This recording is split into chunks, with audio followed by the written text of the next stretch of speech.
a press statement by the government spokesperson today, Thursday, 18th July, at 11, it's now 12 a.m. or thereabout, thank you, that was the time. The government regrets the occasional recurrence of the violence that has rocked the country in the past month since the first protests on 18th of June 2024, in an effort to voice concerns on the way in which the country was taking. We wish to reiterate the government's sympathy with the families that lost their loved ones during the demonstrations and reaffirm our support for them alongside the ones that were injured and continue to recuperate, either at home or in hospitals, as we wish them quick recovery. On the other hand, we cannot forget the business people who have suffered huge losses as their businesses remained closed during the demonstrations, losing billions of shillings. We wish to empathize with them as they strive to recoup their lost incomes. Overall, the country has lost approximately 6 billion shillings, according to KRA, as a result of the demonstrations, and fears abound that if the protests continue, the economy will have a negative impact in this new financial year as well.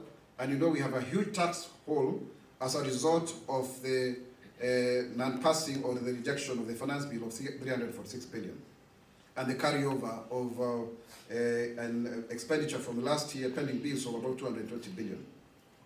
As a government, we therefore make a passionate appeal to our children and our youth to reconsider their plans to uphold to hold the demonstrations, since that which they were clamoring for has been acceded to, and that these demonstrations have been infiltrated by goons whose aim is to destabilize the country's peace and prosperity. The government reaffirms that the President and the whole of government at large has heard your loud and clear voices, and we are ready to act on your concerns as demonstrated by the recent developments, which saw the President's unprecedented responsiveness to your demand by actually coming even to X to speak to us. The President, as both the head of state and the head of government, has taken a number of steps in response to your concerns regarding governance of our country, which include, but not limited to, the rejection of the finance bill, where your voices were heard and the controversial bill was dropped, reflecting the power of collective advocacy.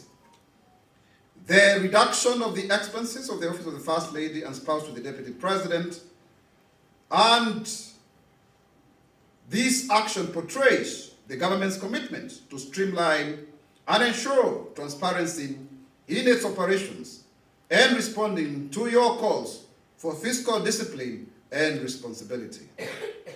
The President's direct engagement with you on social media demonstrates a commitment to open dialogue and addressing your concerns in real time through an interactive channel of your choice, signifying the shift in the means and modes of communication to the benefit of the common wananchi in a more democratic and individualized and personalized manner. The overhaul of the cabinet signals a fresh restart aimed to better governance and accountability as per your expectations. Reforming the Independent Electoral and Boundaries Commission, IEBC, is another significant step by our President towards ensuring fair and credible elections in the future. In addressing your concerns about unnecessary appointments, the President suspended the bill on the appointment of the Chief Administrative Secretaries, or rather, the exercise to appoint them. He also has banned public fundraisers, harambes, by officials in the public domain, some of whom have been accused of displaying opulence and arrogance to the chagrin of the electorates. And in this regard, the aim is to curb misuse of public resources and promote integrity in the public service. on behalf of any public official who has been seen to be opulent, proud, and arrogant. All of us, I wish to issue an unreserved apology to the people of Kenya, and wish to say that going forward, public officials shall demonstrate responsibility and humility as has been instructed by our appointing authority and our President, His Excellency President William Ruto. So I wish to issue that unreserved apology for that show of opulence and arrogance and display of matters that may be seen to be contemptuous of the sufferings of Kenyans. The President has also let go of the immediate past Inspector General of Police, amongst other actions being part of the broader effort to reform and strengthen the law enforcement agencies. These actions signify a shift in policy, demonstrating the power of your collective voices. While we urge to demonstrate a strong prick to our souls as well, so that we recognize the progress made so far in addressing the concerns of fellow Kenyans, and to allow the changes already taken to actually percolate and to have the right kind of effect, so that our country can grow economically, socially, politically, and even spiritually.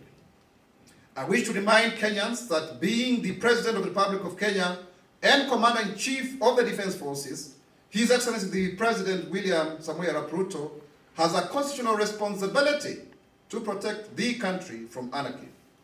On behalf of the government, I therefore make a call to all of us to embrace patriotism and nationhood and stay engaged with one another without violence and demonstration, and be focused and committed to building a peaceful progress in Kenya. Let us reject self-seekers whose aim is to gain from the foreign donors and sponsors who do not wish well for our country, and we get back to our daily livelihoods and build our nation with love, peace, and harmony, with an eye on cohesiveness and unity in our society. Your dedicated to positive change is commendable, and it is now time to channel our energies into constructive actions that serve to drive our nation, or to move our nation forward. Putting God first and praying so that He can have mercy on our country, so that we can return to normalcy. Wakenya wenzangu, Kenya itasimama, Kenya itainuka, Kenya itanawiri kwa umoja na uzalendo. Mimi ni Mkenya mzalendo. Je, wewe? Tudumishe utaifa na uzalendo. Asante.